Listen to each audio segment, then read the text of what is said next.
En la segunda mitad de este siglo hemos asistido a un cambio casi radical en el proceso de cultivo de los cereales.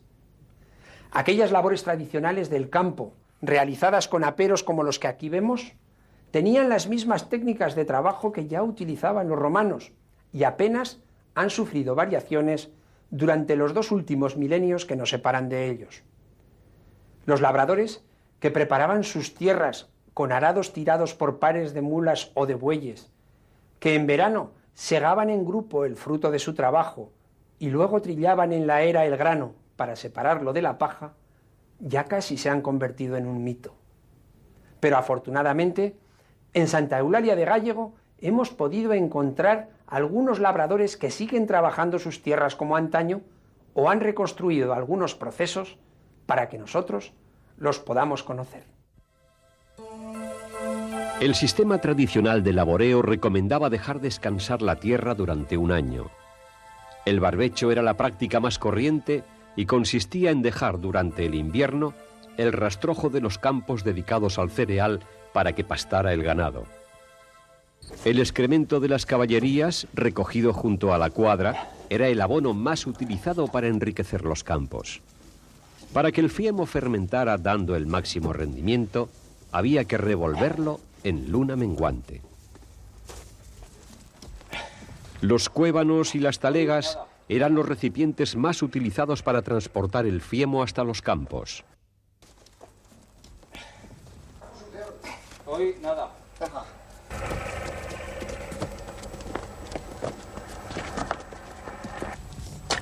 Repartido el fiemo por carguiles, a lo largo del campo se extendía con la espuerta femera o con la horca.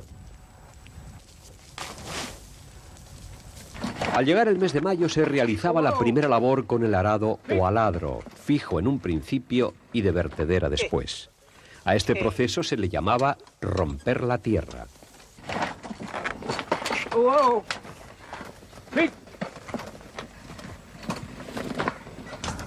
El yugo, enganchado al cuello de las caballerías o los bueyes, les obligaba a mantener siempre la misma distancia entre ellos, a la vez que servía de elemento de tiro del arado.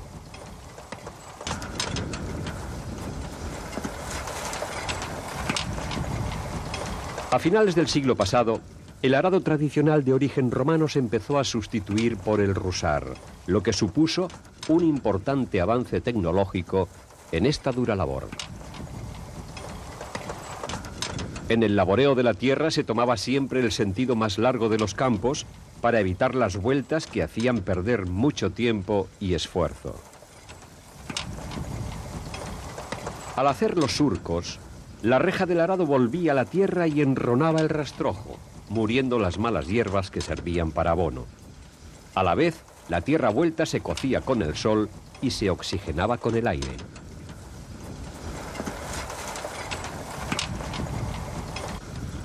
En el mes de junio o julio se daba una nueva labor a la tierra con el rusar llamada mantornar.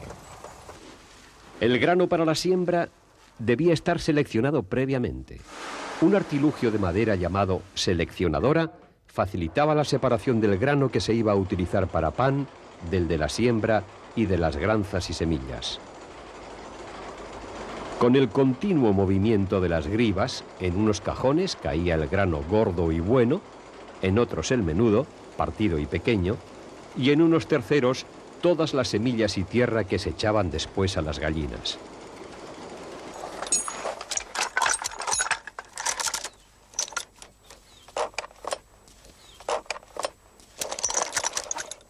La siembra se realizaba entre el 20 de septiembre y el 12 de diciembre, cuando la tierra estaba en tempero, es decir, ni demasiado húmeda ni demasiado seca.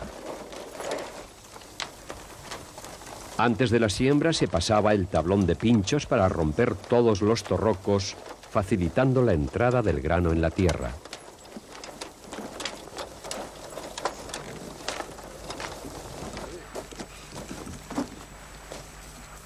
Amelquiar, o hacer lesnas, consistía en la preparación de los puntos de referencia para la siembra. En algunas zonas se hacía con ramas de arbusto y en otras con montones de tierra a lo largo del campo.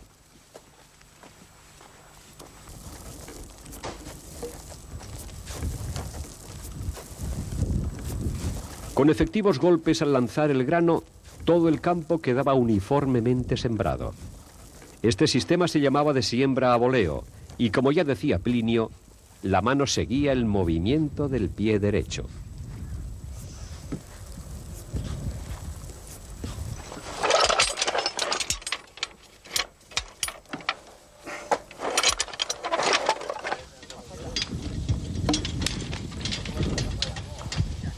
La grada era un aparejo con unos muelles planos en punta que servían para envolver la simiente en la tierra. Este proceso había que hacerlo en el mismo momento de sembrar para impedir que los pájaros se comieran el grano.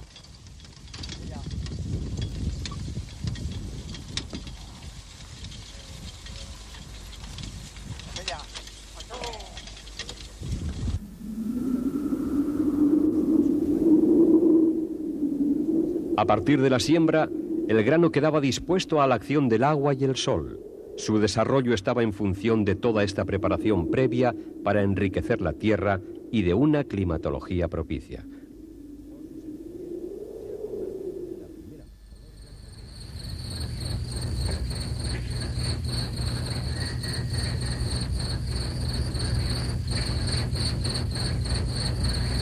En pleno verano, y bajo los calurosos y pesados rayos del sol, el cereal ha quedado completamente seco.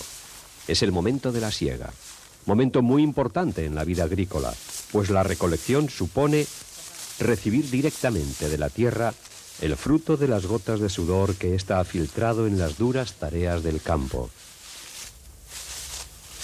Hoy, el avance tecnológico en la mecanización agrícola ha acabado con esta faena estival tan importante para las familias campesinas. Para dejar constancia en imágenes de esta actividad, algunas de las faenas han sido necesario reconstruirlas con sus protagonistas. Otras, todavía hoy, siguen vigentes en algunas zonas, más por motivos de tradición y sentimentalismo que por su rentabilidad. Las mejores horas para la siega eran las primeras de la mañana, ya que la humedad de la noche daba flexibilidad al tallo, o como decían los segadores, tiene correa. Al amanecer se segaba mejor y no se caía tanto el grano. Además, el cereal había que segarlo un poco verde y húmedo, y, como decían los segadores, maduraba en el fajo. Las herramientas básicas para la siega eran la zoqueta y la hoz. La hoz era una cuchilla curva, sujeta a un mango de madera y cuya cuchilla tenía finos dientes en su parte cóncava. Había dos tamaños de zoquetas, para 3 y para 4 dedos, aunque las más prácticas y por tanto las más usadas eran las de 3. La zoqueta, aparte de proteger la mano contra los posibles cortes con la hoz, permitía abarcar mayor cantidad de mies en cada falcada. Presa se llamaba a cada manojo de mies que se segaba en un solo corte. Cada 4 o 5 presas se ataban entre sí con una anillada. Con 8 o 10 presas se completaba la falcada, que era la cantidad de mies que cabía en una mano. Con 3 falcadas se formaba una gavilla. La siega del cereal se realizaba en cuadrillas que se dedicaban durante todo el verano a subir de la tierra baja a la montaña, segando los campos previamente acordados. Esta campaña comenzaba para primeros de junio con la siega de la cebada en la tierra llana y finalizaba a mediados de agosto en la montaña. Una mano se denominaba a cada parcela del campo que segaba el grupo de segadores y con la terminación de cada mano se paraba a beber.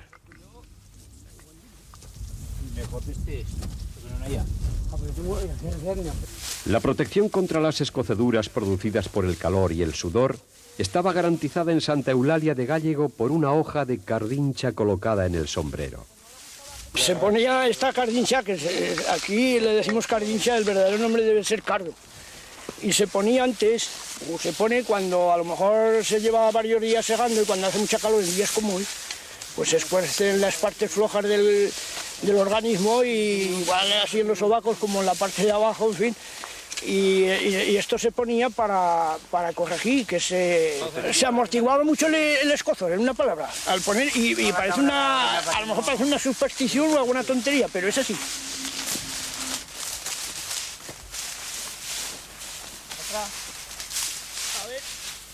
Las gavillas resultantes de la siega, que quedaban esparcidas por el campo, eran amontonadas en grupos de 6 u 8, dependiendo de su tamaño, para formar los fajos.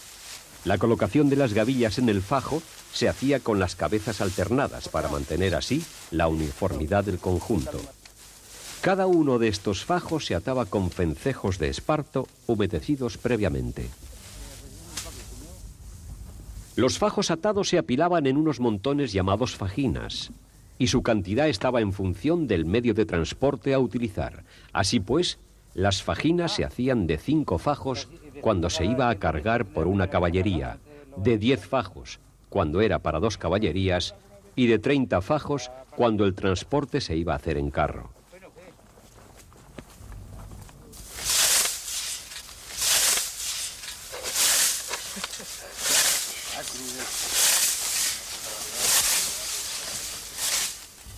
Otra herramienta utilizada para la siega en algunas comarcas era la dalla. Su utilización permitía el corte de la mies sin inclinar el cuerpo y un mayor rendimiento en el trabajo al ser mayor la cantidad de mies cortada en cada pase de la dalla.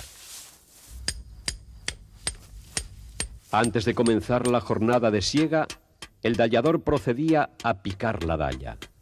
Para ello clavaba la inclusa o pequeño yunque en el suelo a la sombra de un árbol y pacientemente, a golpe de martillo, estiraba ligeramente la chapa del corte de la dalla. El recorrido realizado con la dalla volviendo al punto de partida se le llamaba carrera. Periódicamente, el segador repasaba con la piedra de afilar la finura del corte del dallo desgastado por el uso. Con el rasclo se amontonaba la mies en gavillas, que eran atadas en fajos con un fencejo. Cada 3 fajos recibía el nombre de tercenal. A este trabajo se le llamaba engavillar. En Adahuesca, las fajinas se hacían con 9 fajos apilados y su orientación seguía la línea de la cercana Sierra de Guara. El talón siempre hacia Guara. Por si viene la tormenta, entonces coge antes el talón que no la cabeza. Y se deshace mucho menos. Así contaban los abuelos. Y así lo considero yo también.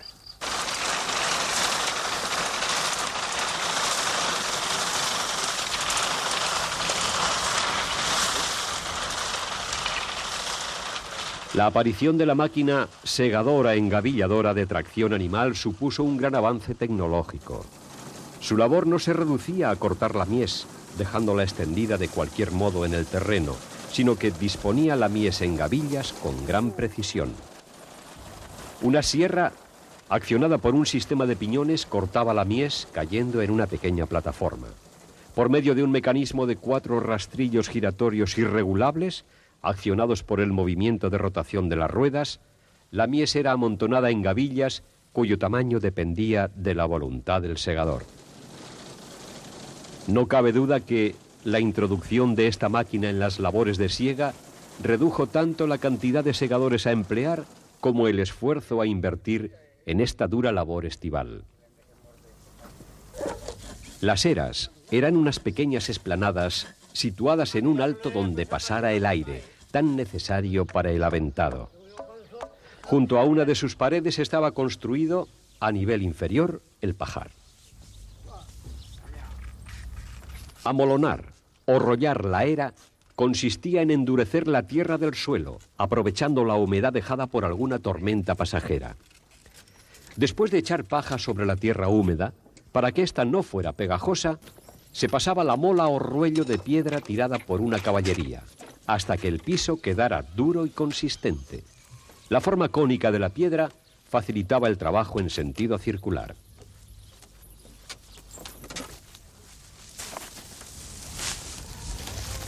El transporte de los fajos a la era se hacía a carga o con ayuda del carro o la galera. En el transporte de la mies a carga, a cada caballería se le colocaban 5 fajos dispuestos, uno de ellos horizontal, encima del animal, y los otros 4 verticalmente en partes laterales. El atado de la carga impedía la pérdida de la mies por el camino hasta la era.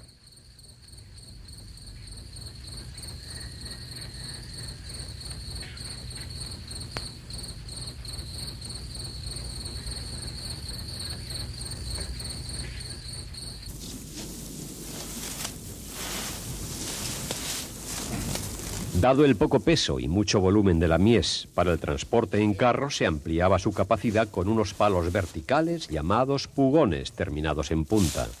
En ellos se ensartaban los fajos que, a su vez, dejaban un hueco interior de gran capacidad.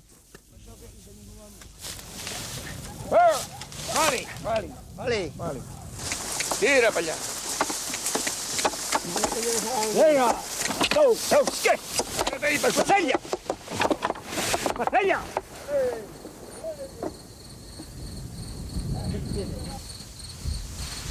Una vez descargados todos los fajos en la era, se procedía a extender la mies con la forca. Los vencejos se guardaban para otras ocasiones. Toda la mies que se extendía en la era recibía el nombre de parva o pallada. Cada parva era de unos 100 fajos, dependiendo del número de caballerías y de su fuerza en el trabajo de la trilla.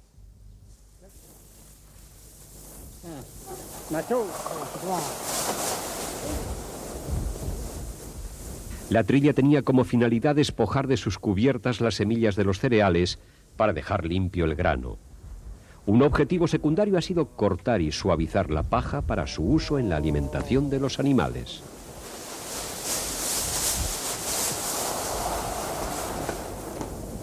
Normalmente, en la trilla se utilizaban 2 caballerías apareadas y equipadas con los collerones de trillar. Dada la dureza de este trabajo, estos eran más ligeros que los utilizados en otras labores.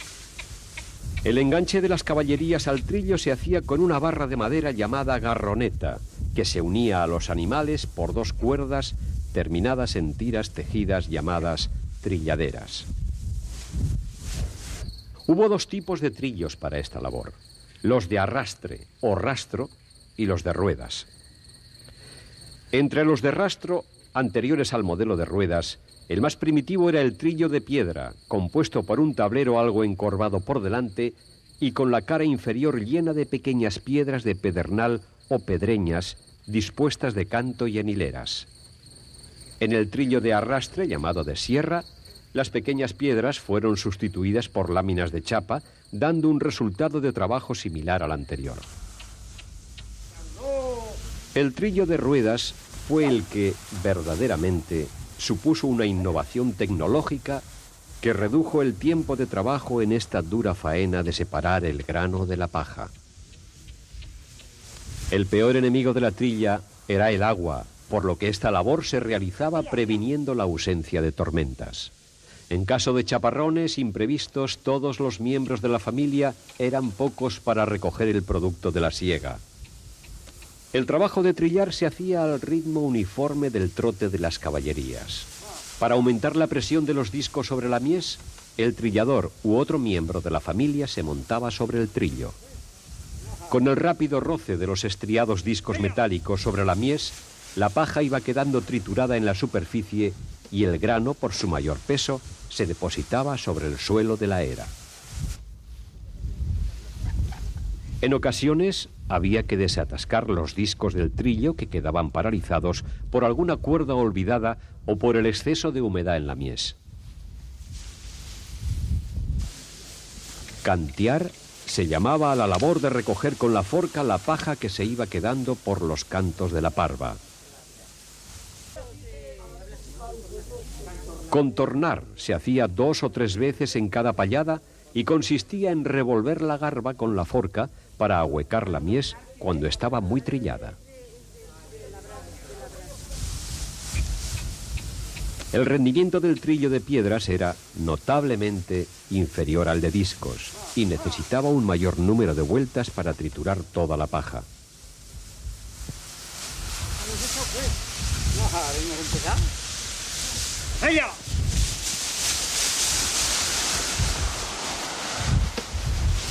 Una vez triturada y mezclada la paja con el grano, se procedía a amontonar el producto resultante de la trilla en un rincón de la era.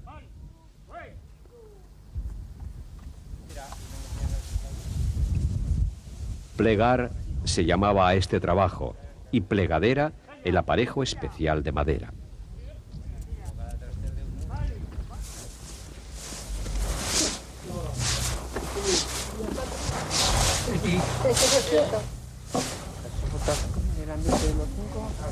Recoger el solero consistía en amontonar la mies y la paja que la plegadera había dejado tras de sí.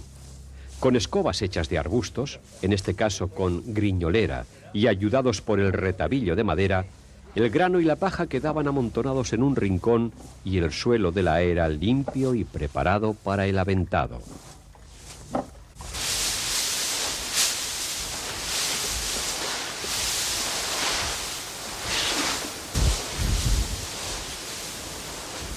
Como la trilla no daba el grano completamente limpio, se procedía al aventado o espajado, que se hacía en un día de aire. Lanzando hacia arriba montones de garba con la forca, el grano caía, por su mayor peso, en el mismo sitio, y la paja era arrastrada por el aire, quedando separados los dos productos.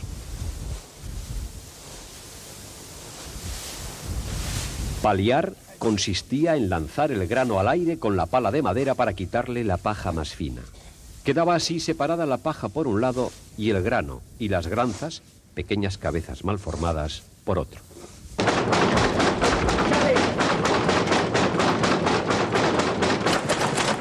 La aventadora manual, compuesta interiormente por un ventilador y unas grivas cambiables, según el tipo de grano a limpiar, redujo el tiempo y el esfuerzo. De este modo no era necesario esperar a los días de viento para el aventado. Por una tolva se vertían el grano y la paja mezclados.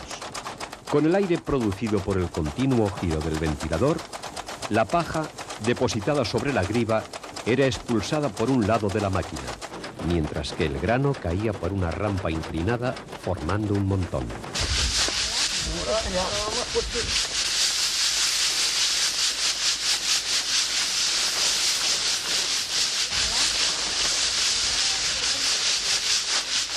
Una vez amontonada la paja, había que separar el grano de las granzas.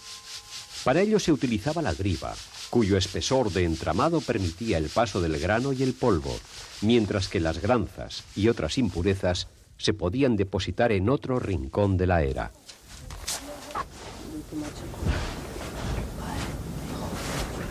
Las talegas eran unos estrechos y largos sacos hechos con telas de cáñamo o loneta que servían para almacenar y transportar el grano. Su capacidad oscilaba entre los 60 y los 80 kilos.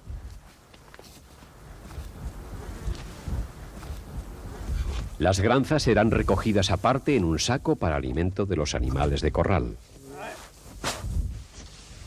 La paja se almacenaba en el pajar, situado junto a la era a un nivel inferior.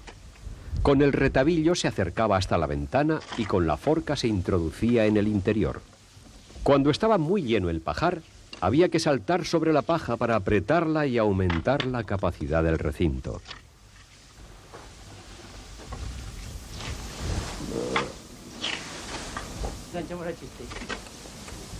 Una parte de la paja se llevaba directamente a la cuadra de los animales y a la casa.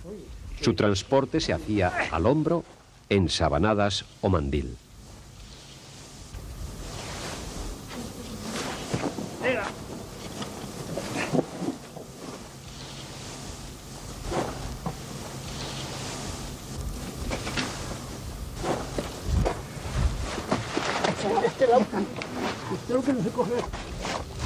Las talegas llenas de grano eran trasladadas en caballerías al granero de la casa o directamente al molino. Su transporte a carga se hacía por pares de talegas atadas con una cuerda cruzada. Cada pallada de unos 100 fajos de mies podía costarle a una familia casi una jornada entera.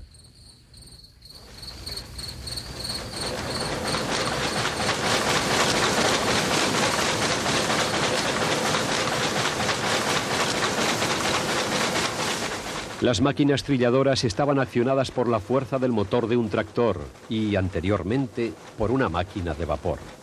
Iban montadas en armazones de carro para poder ser trasladadas fácilmente al punto donde se hubieran de utilizar y permanecían fijas en el lugar de trabajo mientras funcionaban. Con un mecanismo de correas y poleas, las gavillas desatadas eran elevadas por una rampa hasta la boca de alimentación. En su interior, las espigas eran desgranadas con un cilindro dentado llamado machacador, separándose en la tabla sacudidora, por un lado la paja y por otro el grano. Tras sucesivos sistemas de limpieza del grano por medio de grivas, este se recogía en sacos a su salida por un tubo. De los 4 tubos de salida de la segunda limpia, donde el grano era clasificado, los 2 primeros sacos recogían el trigo, el tercero el triguillo o trigo de peor calidad y el cuarto las granzas. La paja era elevada al pajar por medio de un tubo con sinfín regulable con un sistema de piñones.